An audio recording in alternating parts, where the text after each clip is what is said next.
안녕하세요. 저는 이정희라고 합니다. 올해 61살이고요. 시장에서 반찬 가게를 하고 있습니다. 20살 때부터요. 제 손으로 김치를 버무리기 시작했어요.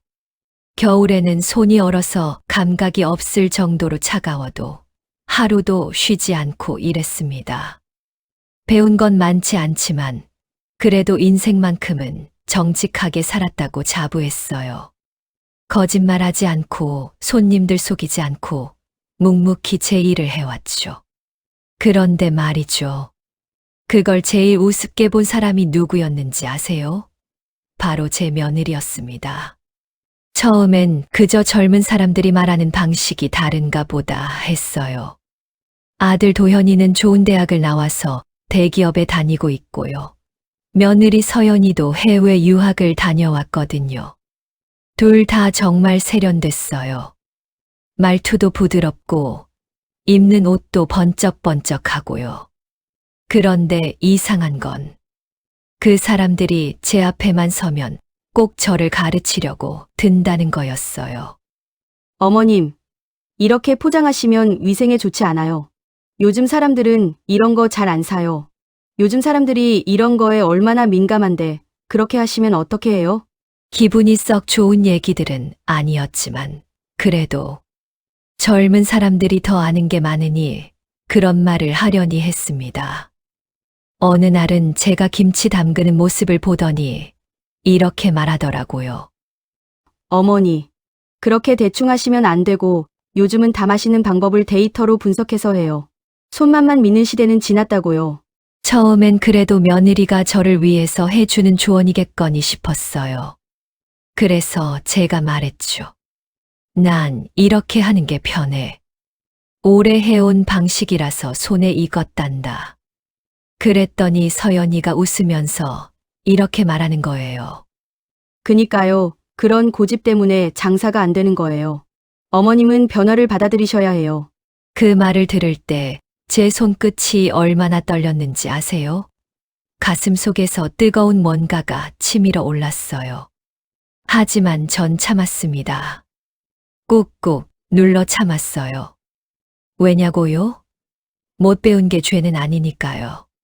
제가 학교를 많이 다니지 못한 건 맞아요. 하지만 그게 제가 틀린 사람이라는 뜻은 아니잖아요? 그런데도 말이죠. 그런 일이 한두 번이 아니었어요. 가게에 김치를 담그고 있으면 지나가다가 어머님, 장갑은 꼭 끼셔야죠. SNS에 올라가면 큰일 나요. 이러는 거예요. 제가 평생 맨손으로 김치를 담가왔는데 그게 갑자기 문제가 된다고 말하네요. 손님한테 반찬을 덜어주면 어머님, 그렇게 하시면 안 돼요. 요즘은 1인 가구용 소포장이 트렌드라니까요. 이렇게 말하고요. 심지어 제가 손님들한테 덤으로 조금씩 더 담아주는 걸 보면 어머님, 그러시면 마진이 안 나와요. 장사가 봉사예요? 이렇게까지 말하더라고요. 매번 그럴 때마다 전 입을 꾹 다물고 참았어요. 며느리 보기 싫어서 아들을 멀리할 순 없잖아요? 그리고 혹시나 제가 틀렸을 수도 있다고 생각했거든요. 세상이 변했는데 제가 따라가지 못하는 건가 하고요. 근데 여러분, 제일 가슴 아팠던 게 뭔지 아세요? 제가 40년 넘게 쌓아온 이 손맛을, 이 경험을 며느리는 그냥 고집이라고 부르더라고요. 데이터가 없으면 의미 없는 거고, 시스템이 없으면 구식인 거고, 학벌이 없으면 아는 게 없는 사람인 거예요. 전 그게 너무 억울했어요. 하지만 뭐라고 대꾸할 말을 찾지 못했어요. 제가 배운 게 적으니까 논리적으로 반박할 자신이 없었거든요. 그래서 전 그냥 웃으면서 그래, 그렇구나 하고 넘어갔습니다. 근데 말이죠. 그렇게 참고 또 참다 보니까 어느 순간부터는 제 자신이 정말로 한심하게 느껴지기 시작했어요. 내가 뭘 잘못한 걸까? 내가 정말 시대에 뒤떨어진 사람인가? 평생 이렇게 살아온 게 잘못된 건가? 밤마다 이런 생각들이 머릿속을 맴돌았습니다. 하지만 여러분, 전 그때만 해도 몰랐어요. 이게 시작에 불과하다는 걸요. 진짜 굴욕적인 순간은 결혼 기념일 때 찾아왔습니다. 아들 부부의 결혼 기념일이었어요. 처가댁에서 식사 자리를 마련한다고 하더라고요. 그런데 저한테도 초대가 왔습니다. 처음엔 좀 의아했어요. 그쪽 집안 사람들이 저를 그렇게 반기는 분위기는 아니었거든요. 그래도 아들 며느리 결혼 기념일인데 시어머니가 빠질 수는 없잖아요. 그래서 전 새 옷도 사입고 머리도 단정하게 하고 갔습니다. 처가댁 집에 들어서는 순간부터 뭔가 분위기가 달랐어요. 현관부터가 달랐어요. 제가 사는 동네하고는 공기 자체가 다른 느낌이랄까요. 깨끗하게 정돈된 신발장, 은은한 향기가 나는 디퓨저, 벽에 걸린 비싼 그림들. 전 그냥 주눅이 들었습니다. 식탁에 앉았는데요. 거기 차려진 음식들을 보는 순간 전 당황했어요. 제가 평생 한 번도 본 적 없는 음식들이 가득했거든요. 이름도 어려운 외국 요리들이요. 뭔가 소스가 잔뜩 뿌려진 고기 요리, 이름 모를 채소들로 꾸며진 샐러드, 그리고 빵인지 케이크인지 모를 것들. 전 어떻게 먹어야 할지도 몰랐어요. 포크랑 나이프가 여러 개 놓여 있는데 어떤 걸 먼저 써야 하는지도 모르겠고요. 그때 장인어른이 와인잔을 들더니 이렇게 말씀하시는 거예요. 명자. 죄송합니다. 정희 어머님. 이름도 제대로 기억 못 하시더라고요. 그러고는 빙긋 웃으시면서 이렇게 말씀하셨어요. 장사 오래 하셨다면서요? 시장에서요. 대단하세요. 그 말투가요, 겉으로는 칭찬하는 것 같은데 속은 완전히 달랐어요. 저희는 그런 건 못하죠. 평생 공부하느라 바빴거든요. 하하하. 주변 사람들이 웃었어요. 사돈댁도 며느리 서연이도 그쪽 친척들도 다 같이 웃더라고요. 여러분, 그 웃음 속에 뭐가 섞여 있었는지 아세요? 우린 다르고 당신은 아래야. 우린 공부한 사람이고 당신은 그냥 장사꾼이야. 그런 냄새가 진하게 풍겼어요. 코를 찌르는 향수 냄새보다 더 강하게요. 전 그냥 어색하게 웃었습니다.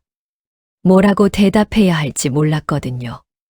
그런데 며느리 서연이가 또 한마디를 거들었어요. 맞아요, 아빠. 어머님은 진짜 생활력이 강하시잖아요. 처음엔 좋은 말인 줄 알았어요. 근데 뒤에 이어진 말을 들으니 요즘 시대에 그렇게 오래 가게 유지하기 쉽지 않죠. 아마 시스템보다는 감으로 버티신 거겠죠. 어머님 같은 분들은 그렇게 사시잖아요. 그 순간이요. 제 귀가 멍해지더라고요. 감으로 버티신 거. 평생을 제 손으로, 제 땀으로 일궈온 게 그 사람들 눈엔 그냥 감으로 버틴 것이었던 거예요. 40년이 넘는 세월 동안 쌓아온 노하우가 손님들 입맛을 기억하고 계절마다 다르게 간을 맞추던 그 모든 게 그냥 시스템 없이 감으로 사는 사람이 된 거죠. 전 입술을 깨물었어요. 그래도 참았습니다. 여기서 화내면 제가 교양 없는 사람이 되니까요. 그런데 말이죠. 그 순간 제가 제일 기대했던 사람이 있었어요. 바로 제 아들 도현이요. 전 속으로 생각했어요.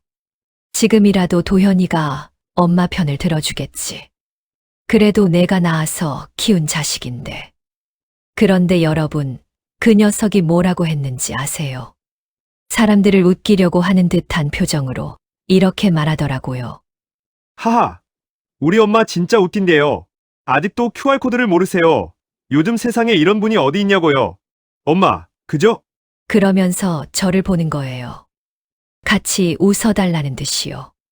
주변 사람들이 박장대소했어요. 세상에, 요즘 초등학생도 다 아는데. 어머, 그럼 키오스크는요? 아이고, 그게 시장에 계셔서 그렇지. 나오시면 큰일 나시겠어요. 웃음소리가 식탁 위를 가득 채웠습니다. 그 웃음 사이에서요. 제 귀만 멍멍했어요.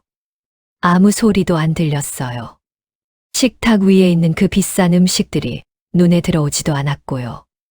입에 넣어봤자 아무 맛도 느껴지지 않을 것 같았어요. 전 그냥 고개만 숙이고 앉아 있었습니다. 포크를 들었다가 놓았다가 그냥 반복했어요. 얼마나 시간이 흘렀을까요? 식사가 끝났고 전 얼른 일어나고 싶었어요. 여기서 단 1초라도 더 있기가 싫었거든요. 집으로 돌아오는 길이 얼마나 멀게 느껴졌는지 몰라요. 현관문을 열고 들어와서 식탁에 앉았어요. 우리 집 낡은 식탁보에 와인 자국 같은 건 묻을 일도 없지만 전 그냥 식탁보를 만지작거리고 있었어요. 그러다가 그만 눈물이 나오기 시작했습니다. 전 손톱으로 식탁보를 긁었어요. 아무것도 없는데 자꾸 긁었어요. 마치 뭔가를 지우려는 것처럼요. 그렇게 하루 종일 울었습니다. 내가 뭘 잘못했지? QR코드를 몰라서 창피를 당해야 하나? 감으로 장사하는 게 그렇게 웃긴 일인가? 공부를 많이 하면 다른 사람을 이렇게 무시해도 되는 건가? 온갖 생각들이 머릿속을 휘저었어요. 그날 이후로 전 달라졌어요. 아들한테 먼저 연락하는 것도 줄었고 며느리 얼굴 보는 것도 피하게 됐어요. 그렇게 몇 달을 보냈는데요. 어느 날 아들한테서 연락이 뚝 끊겼습니다.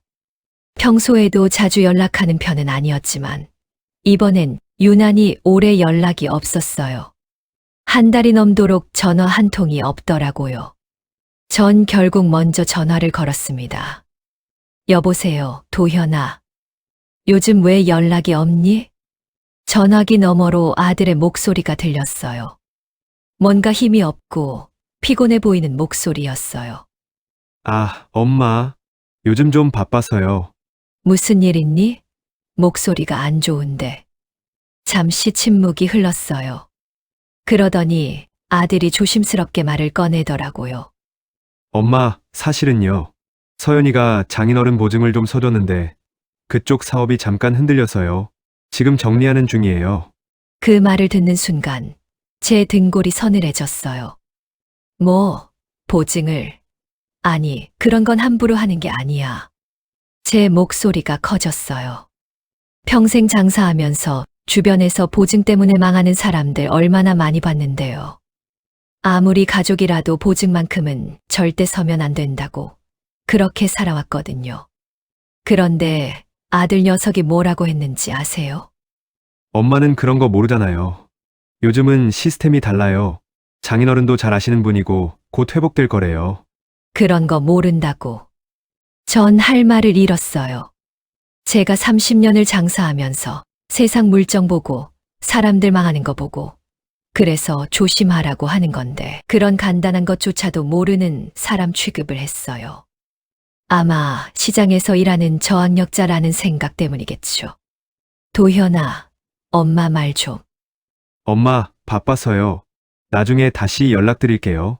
전화가 끊겼습니다. 저는 한참을 멍하니 전화기만 쳐다봤어요. 가슴이 답답하고 뭔가 불안한 느낌이 들었어요. 아니야, 설마 큰일은 없겠지. 도현이가 대기업 다니고 머리도 좋은데 그렇게 스스로를 안심시키려고 했어요. 그날 밤은 잠을 제대로 못 잤습니다. 자꾸 안 좋은 생각들이 머릿속을 맴돌았거든요. 평생 조심하라고 했던 제가 정작 제 자식한테는 몰라서 걱정하는 사람 취급을 받는다는 게 너무 억울하고 서러웠어요. 그렇게 몇 주가 흘렀어요. 아들한테서는 여전히 연락이 없었고 전 불안한 마음을 억누르며 가게 일에만 집중하려고 했어요. 그러던 어느 날 아들한테서 다시 전화가 왔습니다. 엄마, 목소리가 떨리고 있었어요. 뭔가 큰일이 난 게 분명했어요. 왜 그래? 무슨 일이야? 엄마, 혹시 여윳돈 좀 있어요? 그 순간 전 알았어요. 제가 걱정했던 일이 현실이 됐다는 거요. 얼마나 필요한데. 아들이 말한 금액을 듣고 전 한숨이 나왔어요. 적은 돈이 아니었거든요. 도대체 무슨 일이 있었길래 그렇게 많은 돈이 필요하니? 그제야 아들이 털어놨어요. 장인어른이 하시던 사업이 완전히 무너졌다고요. 허세가 많으신 분이었대요. 거래처 사람들한테 너희 같은 중소업체는 나 없으면 망해. 이런 식으로 말을 하셨고, 고급 양주를 수십 병씩 사서 돌리면서 큰 소리를 치셨대요. 회사는 잘 되는 것처럼 보였는데, 알고 보니까 다 빚으로 돌린 거였어요. 실제로는 적자가 계속 쌓이고 있었대요. 저는 다시 물어봤어요. 그래서 거래처에서 신뢰를 잃으니까 일이 다 끊겼어요. 결국 장인어른이 보증선 회사들까지 연쇄적으로 문제가 생긴 거예요. 아들 목소리가 점점 작아졌어요. 그래서 서연이가 보증 섰던 게 문제가 된 거고, 우리가 지금 그 빚을 대신 메우고 있어요. 너희 돈은 어떻게 된 거야? 엄마, 우리도 사실 여유가 없었어요. 그 말을 듣는 순간 제 머릿속이 복잡해졌어요. 아들 부부가 입고 다니던 명품 옷들, 며느리가 들고 다니던 비싼 가방들, 주차장에 세워뒀던 외제차, 그리고 그 넓은 월세 아파트. 너희 그동안 번 돈을 다 어디다 쓴 거니? 그게 이미지 관리도 필요하고 인맥 쌓으려면 어느 정도는 보여줘야 하잖아요. 그래서 카드 빚이 얼만데. 침묵이 흘렀어요. 그러더니 아들이 작은 목소리로 말했어요. 많아요, 엄마. 진짜 많아요. 전 한숨을 길게 내쉬었습니다. 그 허영심 많던 장인어른이 거래처 사람들 앞에서 큰 소리치고 고급 술 돌리고 남들 무시하면서 잘난 척하다가 결국 이렇게 된 거였어요. 그리고 그 빚을 제 아들 부부가 떠안은 거고요. 엄마, 도와주실 수 있어요? 전 잠시 생각했어요. 제가 모은 돈으로 치면 그 금액이 큰 타격은 아니었어요. 평생 알뜰하게 살고 모은 돈이 꽤 있었거든요. 하지만 전 그냥 도와줄 수가 없었어요. 도현아, 네, 엄마. 돈은 있어. 근데 도와줄 돈인지는 모르겠다. 엄마, 그게 무슨... 100번 양보해서 너희 부부거는 내가 도와준다고 해도 내 장인 장모님 거는 아니다. 저는 단호하고 또렷하게 얘기했어요. 못 배웠다고, 시장 냄새 난다고, QR코드도 모른다고 비웃던 사람들이 말이야. 데이터도 없고 시스템도 없이 감으로 산다고 무시하던 사람들이 이제 와서 무슨 염치로 도움을 받으려고 하니? 엄마, 공부 많이 하고 유학 다녀오고 학벌 좋으면 뭐하니? 세상 물정도 모르고 허세 부리다가 이 꼴이 됐는데 아들이 아무 말도 못했어요. 그런데 잠시 후에 아들이 조심스럽게 물었어요. 그럼 우리는 도와주실 수 있어요? 그 순간 전 어이가 없었어요. 제 말의 요점을 이해 못한 거예요. 무조건 도와준다는 게 아니야, 도현아. 네, 그동안 너희 행실에 대해서 나한테 제대로 사과해라. 이래라 저래라 내가 잘못됐다고 시도 때도 없이 지적질하고 무시했잖니? 그게 나한테 얼마나 큰 스트레스였는지 아니? 전화기 넘어가 조용해졌어요. 생각해보고 연락해. 전 먼저 전화를 끊었습니다. 며칠이 지났어요. 그러던 어느 날 아들과 며느리가 집으로 찾아왔습니다. 현관문을 열었을 때 아들과 며느리의 모습이 예전과는 달랐어요. 평소에 입고 다니던 번쩍거리는 옷이 아니라 그냥 평범한 옷차림이었고요. 며느리 서연이 손에 들린 가방도 명품이 아니라 그냥 흔한 가방이었어요. 무엇보다 그 사람들 얼굴이 많이 지쳐 보였습니다. 들어와. 전 짧게 말하고 거실로 안내했어요. 둘은 소파에 앉자마자 고개를 숙였어요. 어머님, 죄송해요. 며느리가 먼저 입을 열었어요. 목소리가 떨리고 있었어요. 그동안 정말 잘못했어요. 어머님한테 너무 신뢰되는 말들을 많이 했고, 무시하는 태도를 보였어요. 아들도 고개를 숙인 채 말했어요. 엄마, 미안해요. 제가 엄마 편을 들어드렸어야 했는데 오히려 엄마를 창피하게 만들었어요. 그 말을 들으면서도 전 뭔가 석연치 않았어요. 물론 말로는 사과를 하고 있었어요. 고개도 숙이고 목소리도 진지했고요. 하지만 눈빛을 보니까 알겠더라고요. 눈빛 속에는 여전히 차가운 무언가가 남아 있었어요. 어쩔 수 없이 하는 사과라는 게 느껴졌거든요. 진심으로 잘못을 깨달은 게 아니라 돈이 필요하니까 일단 고개 숙이는 거였죠. 하지만 전 참았어요. 일단은요. 그래, 알았다. 전 한숨을 쉬고는 본론으로 들어갔어요. 근데 너희 진짜 반성하는 거 맞니? 네, 엄마, 정말이에요. 그럼 앞으로 절대로 나한테 그런 식으로 말하지 마. 이래라 저래라 어머님은 시스템을 모르세요. 요즘은 이래요 저래요. 그런 소리 다시는 하지 마. 제 목소리가 단호해졌어요. 내가 배운 게 적은 건 맞아. 근데 그게 너희한테 무시당할 이유는 안 돼. 알겠니? 네, 어머님. 내가 수십 년 넘게 이 일하면서 쌓은 경험이랑 노하우를 너희가 몇 년 공부했다고 함부로 평가하지 마. 데이터가 전부가 아니야. 며느리가 고개를 더 숙였어요. 죄송합니다, 어머님. 다시는 그러지 않겠습니다. 그래야지. 전 옆에 놔뒀던 봉투를 꺼내서 탁자 위에 놨어요. 이게 뭐예요? 돈. 너희가 필요한 만큼 들어있어. 아들 눈이 커졌어요. 며느리도 깜짝 놀란 표정이었고요. 엄마, 정말요? 빌려주는 거야. 잘 갚아. 네, 꼭 갚을게요. 감사합니다, 엄마. 어머님, 정말 감사합니다. 둘은 연신 고개를 숙이며 감사하다는 말을 반복했어요. 그렇게 아들 내외는 돈을 받아서 돌아갔습니다. 전 그날 밤 잘했는지 모르겠다는 생각이 들었어요. 하지만 그래도 제 자식인데 어쩔 수 없었죠. 며칠이 지났어요. 그러던 어느 날 낯선 번호로 전화가 왔습니다. 여보세요?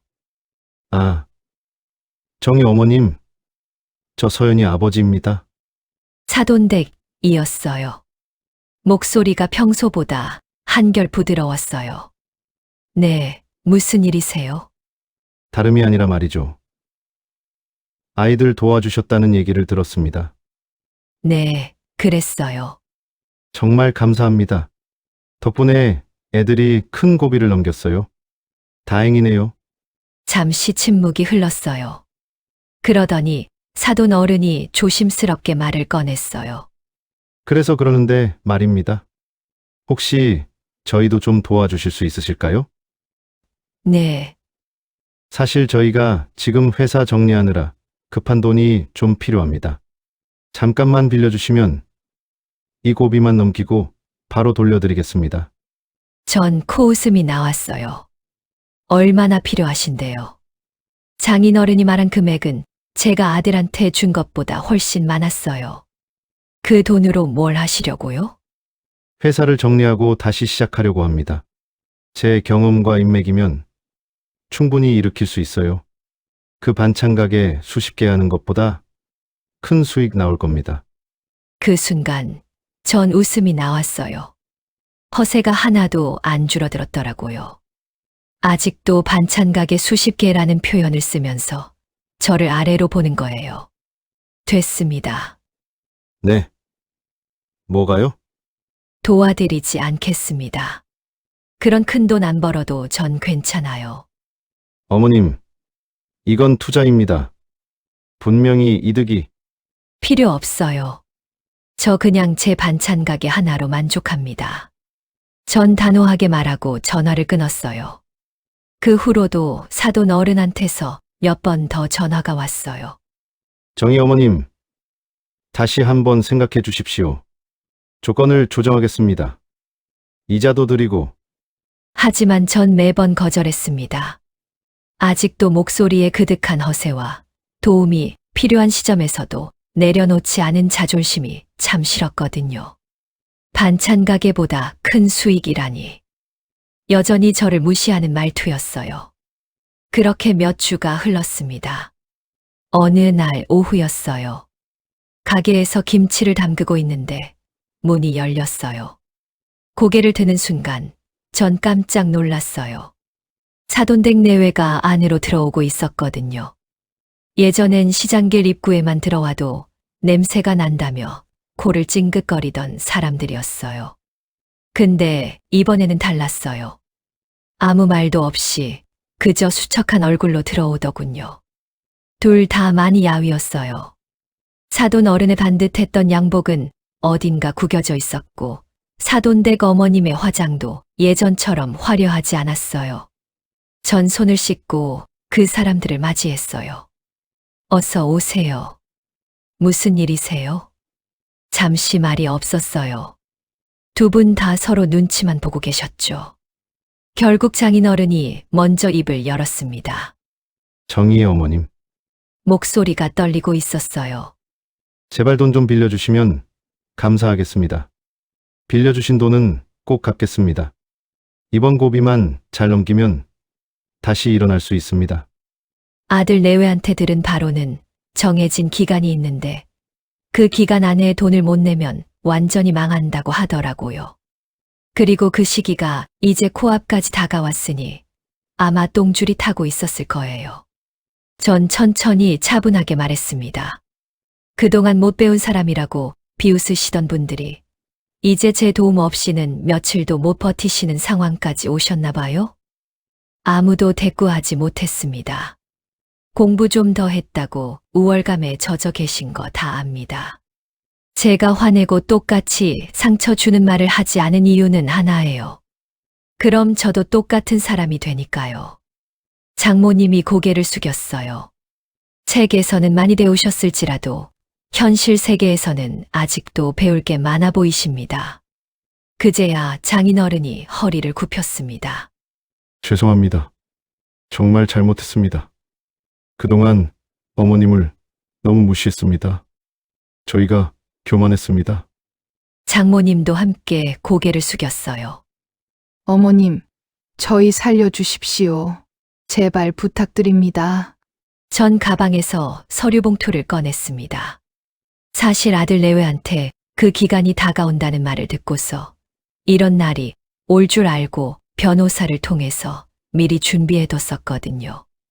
이게 계약서예요. 변호사 통해 미리 준비했습니다. 봉투를 열어서 서류를 꺼냈어요. 빌려주는 돈은 분할 상환, 회사가 다시 수익을 내기 시작하면 총이익의 10%를 매달 지급.